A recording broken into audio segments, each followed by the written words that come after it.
Thank you so much, one and all. I hope you're able to see my screen and let me get started. And today's topic is about, to talk about not just another block in the chain. That you will, as we proceed through the session, you will realize that what is so unique about blockchain.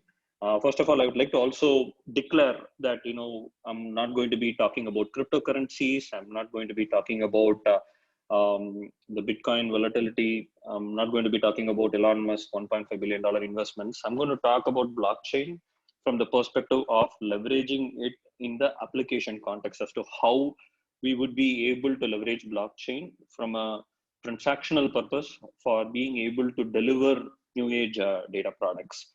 Uh, that said, moving on, in a typical consumer application stack, you would see these three broad buckets, right? Consumer interacts via an application, and there is a middleware which runs the rules, and then all the facts or the ground truth is recorded in a database. Usually, this database is secured, centrally managed, and it's not necessarily trustable because it's private, because there are few select people who have administrative privileges and rest are given selective privileges. But it is not necessary that it is trustable, because anybody who has an administrative privilege can easily override it, and it can be compromised by a simple edit or a override option available in databases at a granular level. Of course, there is always this third party auditing, but again, all auditing is reactive aftermath. Of course, best practices are in place. Bottom line, there is no way at a technology level we can make sure that it is trustable and transparent, and that anybody who has an administrative privilege can always override it. That said, what if wouldn't be nice to imagine a brave new world where every single transaction that moves through a system is absolutely transparent and auditable? In such a situation, all that you would see from an application stack perspective is you will have the application, typically they are called Web 3.2, directly interacting with the decentralized database. In this case, it's what is called as a blockchain, and it should be trustable so that each and every transaction can be agreed upon without any doubt that that it is the ground truth, and that this such a network should be very hard to compromise. No person should be able to easily attack it or exploit it, or be able to edit the facts without proper consent. And it should be absolutely transparent so that everybody knows what's going on in the entire network. So that these are the principles with which a blockchain as an idea got formed. And if you peel off the layer, all that you see within that is a bunch of machines, nodes.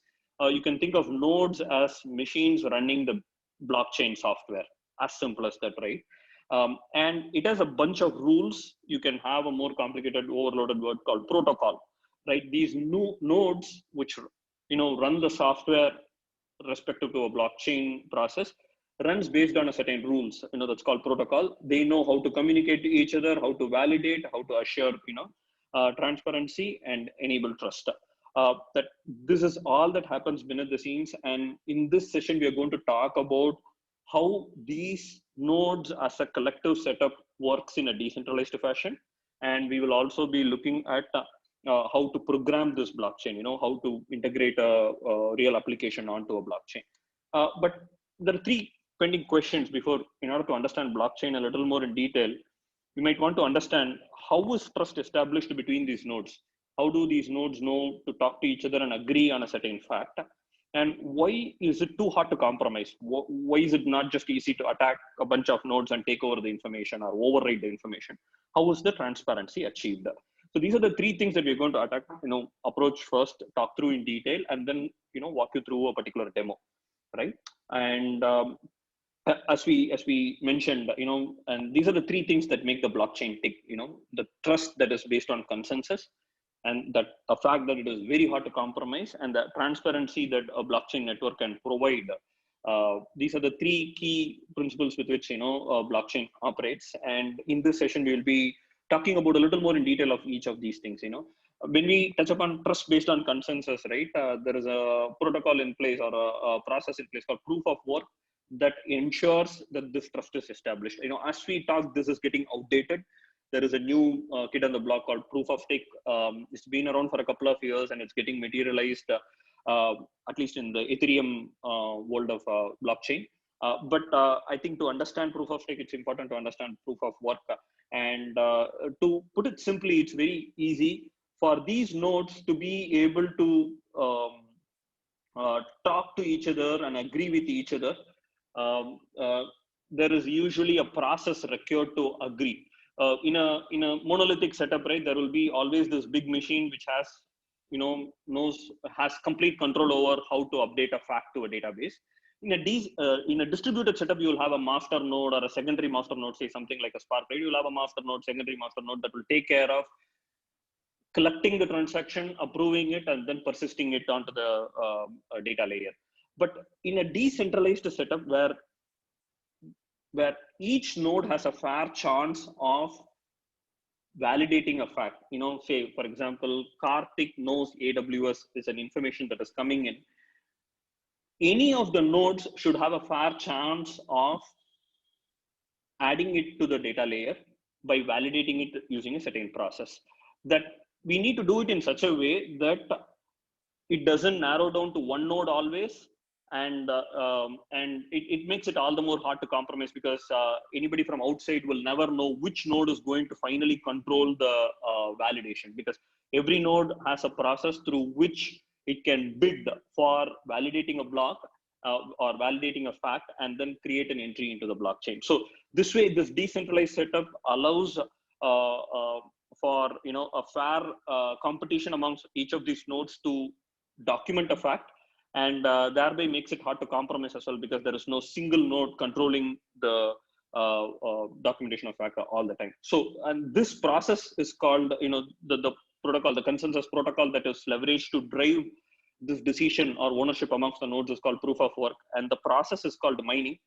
In mining, hashing is a cryptographic technique used to, kind of earn the credit to validate a block and add it to the blockchain. We will talk about a little more in detail as we progress through, but yes, bottom line, these nodes, the trust is established based on this consensus protocol. And if you could go back and imagine, there are a bunch of nodes, and in a blockchain, the truth of a particular fact is established by the longest chain. I'll take a minute to explain what does it mean to have the longest chain. So as you all know, blockchain is, you can never go back and override a fact. It is always an immutable collection of facts added onto one another. It's just like a linked list of facts, and every change is added as a new entry, so that that the entire history of changes are documented in the blockchain. Let's say I have 100 Bitcoins now, and in the next, say 2 days, I end up spending it on different things. And all those independent changes of transactions, inflow, outflow, is all documented as, immutable set of records. That if I need to go back and, falsify or edit my current balance, I need to be able to go back in past and not just change the previous block from where I made the transaction, but I will have to make changes to every other block that has been created on the blockchain, which I think you could do it only when you have more than 51% of the entire network. There are millions and millions of machines contributing to this decentralized network now, and it is almost next to impossible to own more than 51% of the asset at any point in time to drive a consensus on the network. It requires a lot. It's not impossible completely. It is possible with a specialized hardware, but it is the costs are so prohibitive that people don't even consider launching a 51% attack on a public network like, say, Ethereum or Bitcoin. And each and every transaction is publicly visible to that extent. Of course, the personal identity is not visible, but you would know a certain address holding a certain account has this much amount of Ether or Bitcoin, and it's all transparent. Each and every transaction is very, very transparent. You would know the miner who kind of processed your transaction. We will all see all that in the subsequent sessions. But broadly, 3 key things that drive blockchain, makes blockchain tick: trust based on consensus, that a fact that it is hard to compromise, and there is absolute transparency of each and every transaction. To be able to appreciate all these 3 things, we're going to dive a little deeper and explain how and what constitutes a blockchain, from a component perspective. First of all, there's something called a Genesis block, nothing but a JSON, which has a bunch of parameters, And all that you need to do is write this Genesis block to create a blockchain. Bitcoin was created this way, Ethereum was created this way, and every other blockchain network that you know in the world is created by creating this Genesis block. It's the mother of all blocks, parent block that takes care of further creating the blockchain from then on. But it starts with this Genesis block. Once that Genesis block is launched and a blockchain is created, other nodes can connect to this blockchain. It's just about connecting over a network. As long as you know how to connect to this network and the protocol involved, you just other nodes which has the software, respective software, in this case, say Ethereum, Bitcoin, can connect to this blockchain. And these nodes end up communicating with each other using the underlying consensus protocol to facilitate a transaction. And a transaction could be anything. Initially, it was just about transfer of currency without an intermediary authority. But of late, with Ethereum and smart contracts, we are able to now deploy logic, and each and every logic deployed could also constitute a transaction. We will talk about it a little while, and we'll even show a demo of executing a logic on a blockchain other than transfer of currency. And to be able to, transact, you need an address and a secure key pair. It's very simple. Anybody who had ever logged into PuTTY or done a SSH into a Linux terminal knows that key pair is nothing but a combination of private and public key. And address is, in this case, an IP. In this case, it's like the blockchain node address or the blockchain account address that allows you to communicate freely between one account to other account.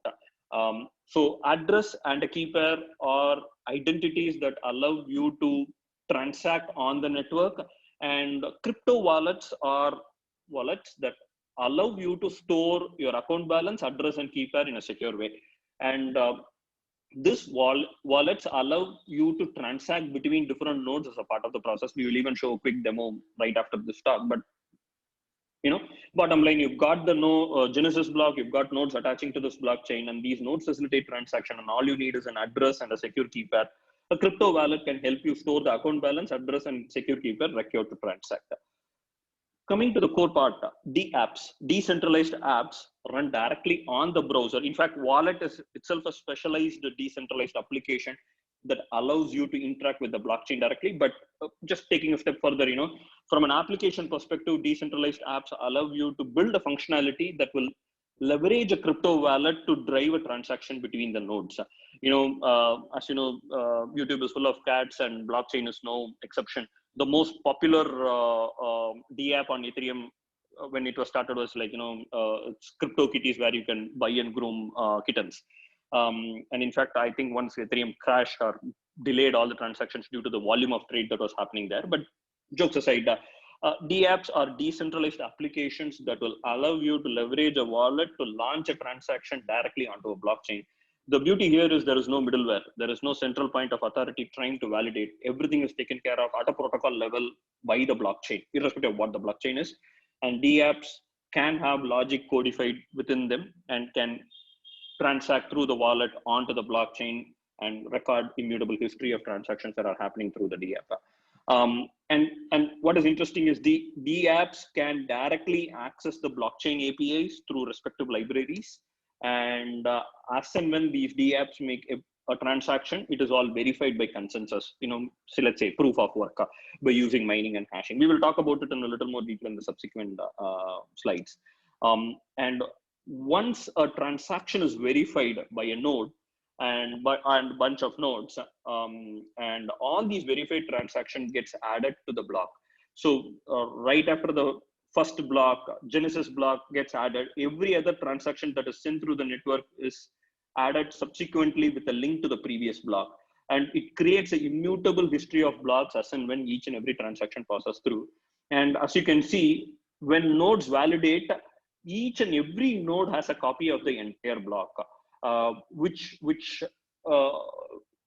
them, as full nodes. There's also a lighter node. For example, wallets are light clients because they don't actually persist the full copy of the entire blockchain, but they will internally leverage another full node to validate a transaction. But bottom line, to simplify your understanding, the key nodes or the full nodes of the blockchain will have an entire copy of all the transactions that are ever done on the blockchain. To facilitate a transaction across these nodes, gas is the term used to denote the cost required to drive the transaction. For example, if I wanted to transfer a certain amount from one account to other account, I have to go ahead and define that how much amount of gas am I willing to spend on that. You can think of that as the fuel. Say how much liters of petrol or diesel that you would want to drive from A to B, right? And there is a gas price associated with this fuel. That it depends that the price I incur on loading, say, 15 liters of petrol onto my vehicle depends on the time at which I fuel my car or fuel my vehicle.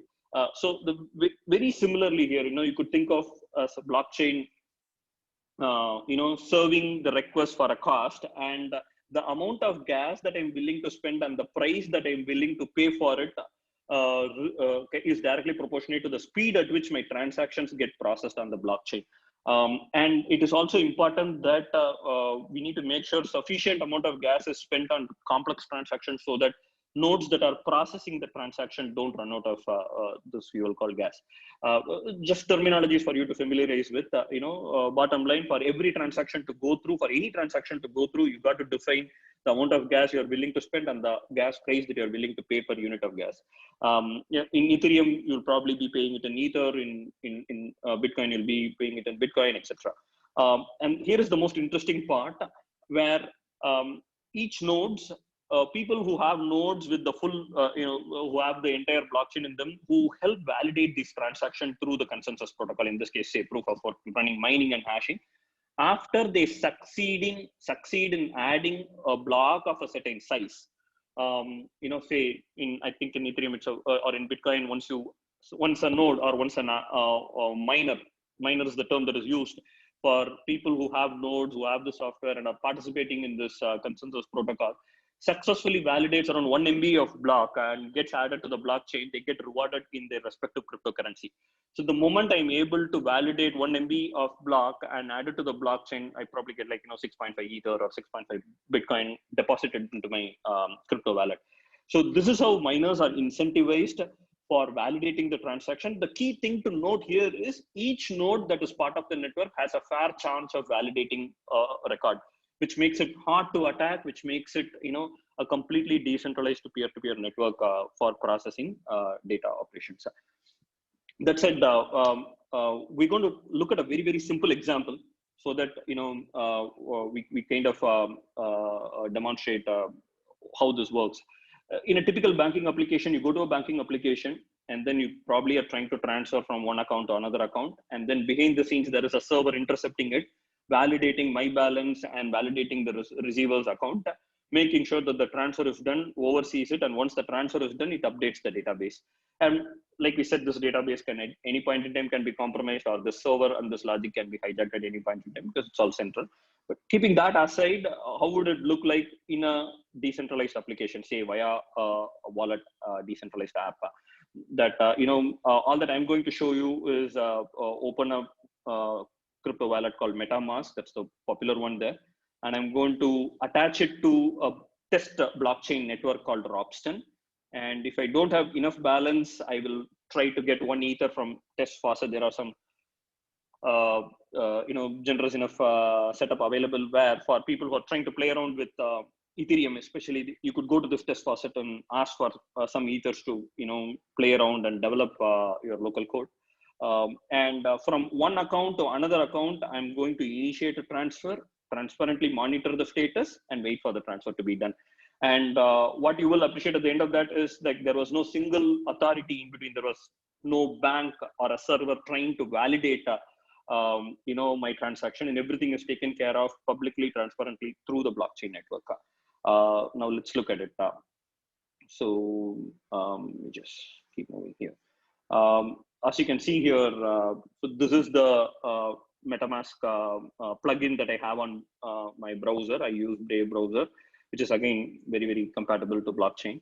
And anybody could go here, create an account. It's very simple. Creating an account is nothing but creating an address with a valid key pair. That's all there to it. I have already created 2 accounts. As you can see, I have some 4.9 Ether here and 1.9 Ether here. And all that, as I was saying, that if you need some Ether, you could go to the test faucet and request for 1 Ether. once, I mean, I've already requested too many and it's just blocking me for a while. But yeah, once that transaction goes through, you could always see that it automatically gets credited to your account here. Now that I have sufficient balance, I'm going to quickly demo to transact to my other account. I'll just choose my account 2. And then, as you know, that had only 1.9 Ether in it. And this is what we were talking about. And GigaY is the, or GY is the denomination used for Ether transactions. And I have quoted 21,000 as the gas limit. And this is the price that I'm willing to pay for a unit of gas. And I'm going to transfer 1 Ether. As you can see, there is a certain cost now added here, which is the transaction cost to facilitate this transaction by the blockchain. As you can see, it is connected to the Ropsten network. And once I confirm, it actually launches the request onto the blockchain, and it is pending. As you can see, this is the transaction log, which kind of, is transacting. As you can see, we will soon touch upon this concept called nonce. I can view it on the Etherscan as well. It takes anywhere between 45 seconds to 50 seconds. Given that this is a test network, it will be relatively slow to process. And as we talk, all that we spoke of here, right? Like, the nodes competing with each other to own the transaction, record it into the block, and communicate with all the other nodes is all happening.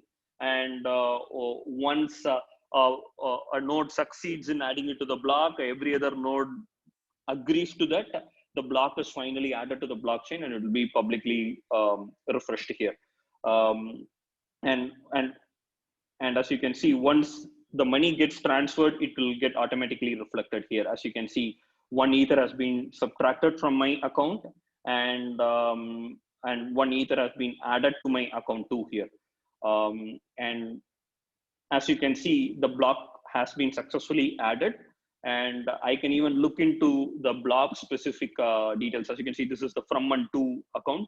I can go a little more deeper into the block and also see that, hey, this has been mined by this miner in this particular address, and this was the node that successfully kind of validated. If I launch another transaction, there is no guarantee that the same miner will end up validating the block. If I go into this, it will show that, hey, this particular node has like 135,000 Ether, and it's been actively participating in mining blocks, right? And the most interesting thing is all this happened without a central authority. That's the nicety of a blockchain. You don't, and this network is truly decentralized, and it's hard to compromise. This is a quick high-level view of how decentralized applications work, right? Now, in the subsequent session, we're going to dive a little deeper into what happens, and we're going to take another example for illustrating how mining works, right? So let's take an example where we have an expertise status tracker, where we're going to store at a user level domain knowledge that he possesses or she possesses, and what is the status of it. In this case, user 1 is an expert in AWS and is active for consulting, whatever it is, right? And the objective is to just to show how internally blockchain works. And over and beyond entering such facts, we are also going to program the blockchain using a smart contract. In this case, we're going to leverage Ethereum. And please note that all blockchains are not programmable. In this case, Ethereum is programmable, and we're going to write a smart contract, which will also allow us to query and check against the blockchain that is user 1 an active Azure expert, or is user 1 an active AWS expert. We're going to do that. And before we go look into that, I wanted to take a moment and explain what happens, right?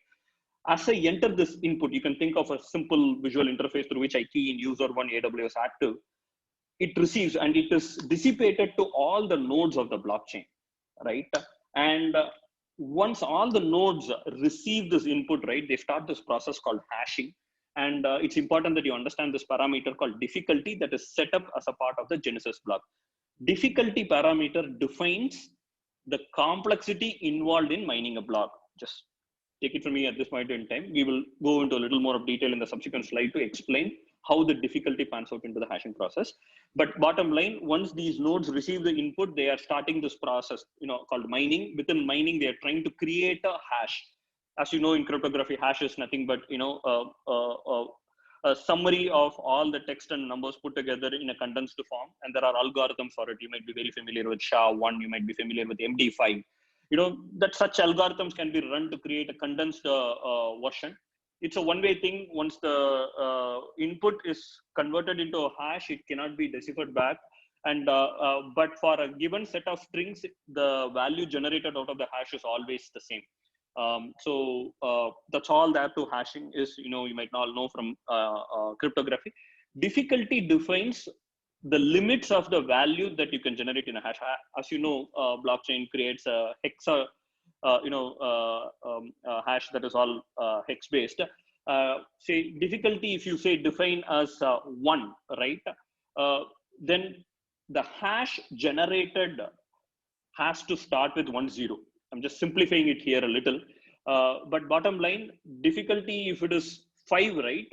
The hash generated has to start with, say, 5 zeros, right? So it is very difficult for a random set of strings to be sent in and the hash generated aligning with the difficulty parameter provided. We will talk about a little more in detail in the subsequent slide, but bottom line, a bunch of string is passed in as input.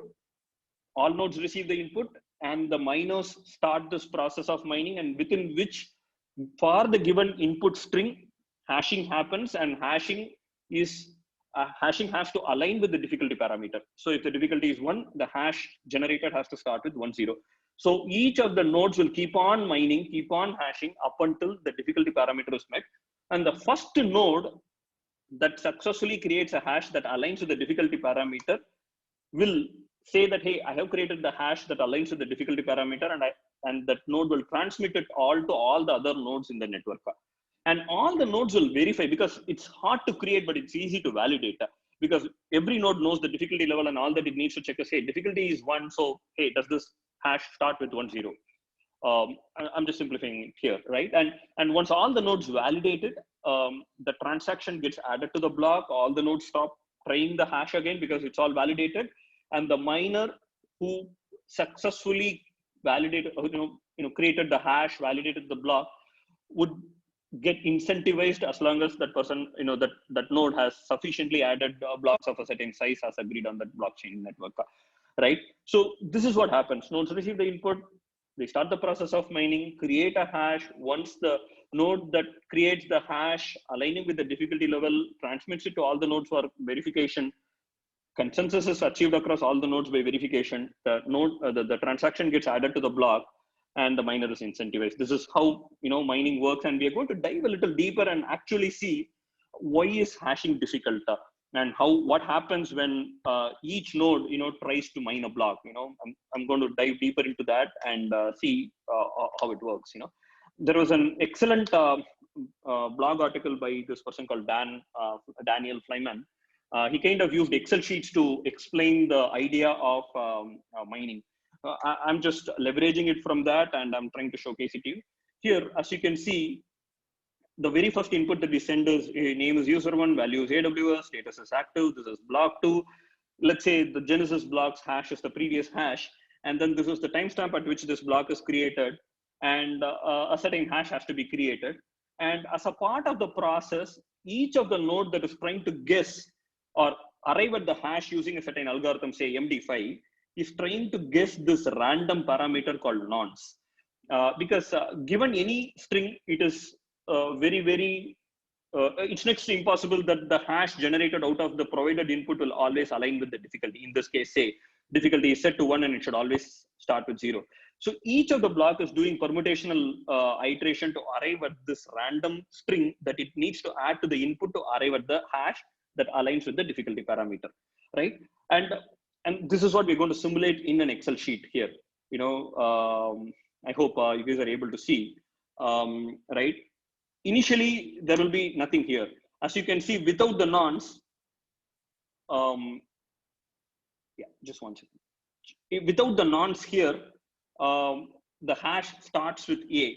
And probably as this information block is sent to each of the node in the network, each node will start, or each miner will start, guessing this nonce. Hey, let me start with 1, and we'll check what the block hash is. It still doesn't align with the difficulty parameter, which is 1, and it needs to start with 1, 0. Let me do, let me do 1, 2. Let me do 1, 2, 3. Let me do 1, 2, 3, 4. Nothing is aligning. Okay, let me start with A, and let me start with AB. Bingo. So it realizes that, hey, this is the nonce that needs to be added to this block. And once we add this random string to this block, you will generate a hash. And this random iteration, this is like absolutely hard to guess, right? And it will get complicated as more and more block gets added, makes the entire process absolutely random. So there is no guarantee that the same node that validated the block before will be able to come up with the guess for the next block. This makes it truly decentralized. And this nonce and hash is propagated, and every other nodes will validate because it's easy to validate. It aligns with the difficulty parameter, and this block gets added to the blockchain. What happens if I send in one more input, say user 2 Azure active, right? The same thing happens, right? The same thing happens. Now all the nodes will start guessing what this nonce should be. It would start with say 0, and it would start with say 0A, right? It will keep on guessing, and every node is trying to compete and say, let's say I'm a miner, and my node was able to guess this nonce, and bingo, I got the hash that aligns with the difficulty. I propagate it across the network, and every other node in the network will validate, and the block gets added to the blockchain. Suppose if I have added enough amount of blocks to the blockchain, I get incentivized. My crypto wallet will get deposited with such amount of Ether or Bitcoin, depending upon the blockchain network that I'm communicating with. Very similar, I add the third entry, similar guesswork happens, and then the hash gets generated. But what is important for you to know is, if I try to go back and edit an information at a certain point in time in the past, let us say I edit this to Azure, or say I edit this to inactive, right? If I try to fudge this information in the blockchain, you can see that the entire hash, probably it's going to take time because it's all trying to compute. As you can see, the entire blockchain gets corrupted, and this way, every other node in the network will reject this particular change that I'm trying to force fit into the system now. And if at all I need to do this, I need to be able to own 51% of that and be able to edit every other block in such a way that the hash aligns with the difficulty parameter. And that is what makes this 51% attack extremely impossible to launch on a big enough network, right? So I think broadly you would have got an idea of how blockchain work. And the key thing is, each of these hashes are linked to each other in a linked list, and makes it very difficult to go back and edit a certain fact that has been established in the past.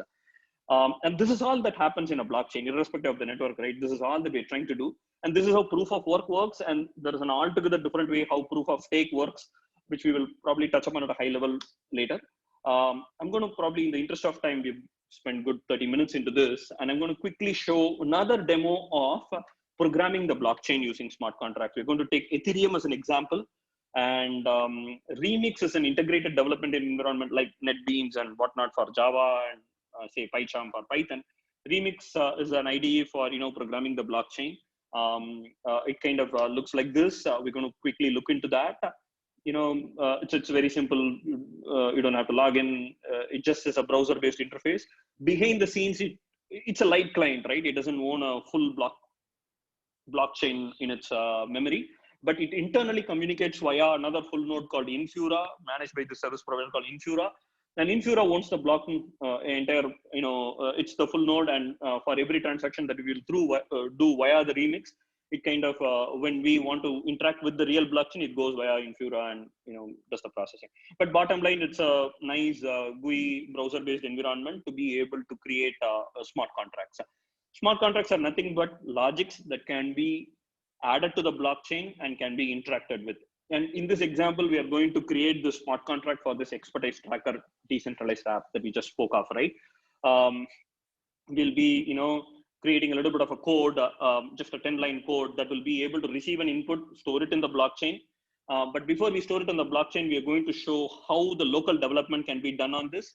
And then we will deploy it in the real blockchain, which will initiate a transaction. We will, transparently monitor it. And then once the contract deployment is done, we will interact with the contract by adding and editing information. Okay, cool. This is how typically the UI looks. There is a desktop environment, but unfortunately, it still doesn't have the capability to interact with MetaMask. So for now, we will use the browser-based version. Here is where you can compile the code. We are going to use a language called Solidity. There are other blockchains like Hyperledger and all, which allows for other programming languages like Go. And here is where we will deploy that, and these are all settings, right? Other modules that you can add. Coming back, so we have created a small expertise tracker code base. As you can see, we just define the version of the Solidity program. We define a contract. We create a small hash map, which creates a map between a user capability to the status, right? I mean, just for simplicity's sake, user one AWS will be one input, and it will be mapped against the status, which is like active or inactive, right? This is the code, and as you can see, there are two functions. One is set expert status, get expert status. Using set, we will set the entry into the blockchain. Using get, we will extract the status from the blockchain, right? We're going to quickly compile this. As you can see, there's a little bit of a warning, but it is compiled. And once we have compiled it, we're going to use the local VM within the Remix ecosystem, which is just for test environment. It provides with 10 to 15 accounts for local development. And if I say click deploy, it instantly deploys because it's just a local. I can test the functionality of the application, say U1 AWS, user1 AWS, active, right? And then I click on set expert status. I see, okay, the block hash has been added. It is really fast because it is just interacting with the simulated blockchain in the browser environment. I can now use this and then pass in as a parameter and then get the expert status. As you can see, it shows that the status is active. So it was now able to query the blockchain and get the status against this lookup. But bottom line, we know for a fact locally the code works. Now I'm going to deploy it onto the Ropsten network, Ropsten blockchain network. So I'm going to choose this option called Injected Web3. You can choose a Web3 provider if you have your own custom blockchain. There are other options like Ganache, where you can launch your own local blockchain or private blockchain and connect via Web3. But yeah, for now we're going to use Injected Web3, which will tap into the MetaMask for kind of doing the transaction. All that we're going to do is we're going to do precisely this. We're going to have this expertise tracker decentralized app connect to a wallet and record the information about user, domain, and status, and use the same setup to extract information about a user and status. That's all that we're going to be doing now. And I've chosen Injected Web3 as a parameter, and it automatically picks the account in my MetaMask. If you can see 55C, and it has 3.98 Ether, which is exactly the account that you saw here. 55C and 3.9 Ether. It was able to link it to my MetaMask wallet, and I'm going to say, hey, this is good to go, and I'm going to deploy it. And my MetaMask wallet, as you can see, is linked to the Ropsten network. It's a real blockchain out there in the wild. And when I say, I'm going to probably delete if, okay, cool, I don't have anything. I'm going to deploy. As you can see, it launches the MetaMask wallet because I need to now pay a certain fee to get this transaction through. I'm willing to pay around 1.1, and this is the gas limit that it has naturally identified, and this will be the gas fee. And once and it will create a new contract. Once I confirm, it launches a transaction. As you can see here, it launches it on the Etherscan. I can open up Etherscan, and here is where all that we spoke of about mining, right?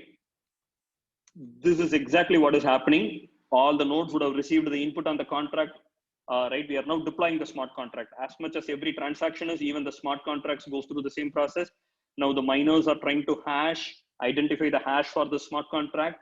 Once it is created, it will propagate to every other node, validate it, and then add the smart contract to the block. Once it is added to the block, it will show that it has succeeded. What is also interesting here is, as you can see, we got it successfully added, and which means that I should be now able to interact with this blockchain on the real Ropsten network. And I can now go ahead and say user1 AWS, active, and then I'm going to say set user expert status. It launches MetaMask again because it's going to add a new information to the block. I confirm this transaction.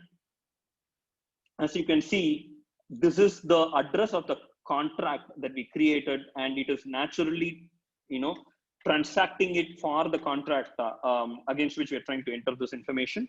And once the transaction has been launched, we can actually go a little more, do interesting things. You could actually go and speed up. I can say, hey, I'm willing to speed up the transaction.